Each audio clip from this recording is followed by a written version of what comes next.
If a cell phone represents anything, it represents the unbounded freedom to connect.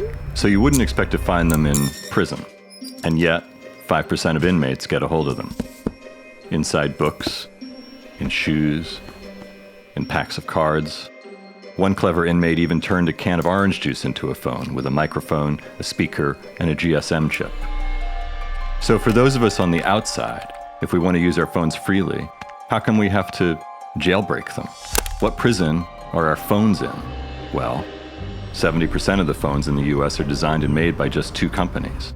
Their app stores dictate everything from content to aesthetics to availability. Their patents cover rounded corners and swipe to unlock. They even take ownership of the data that the phones produce. And you can choose the size of the screen or the memory or the color, but not what a phone is or what it does, and that's far from freedom.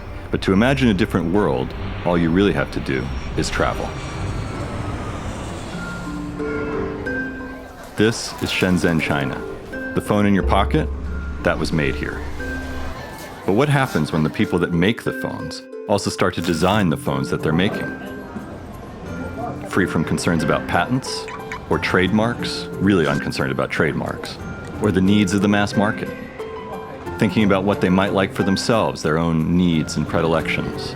What happens when users' priorities aren't the size of the screen or round icons?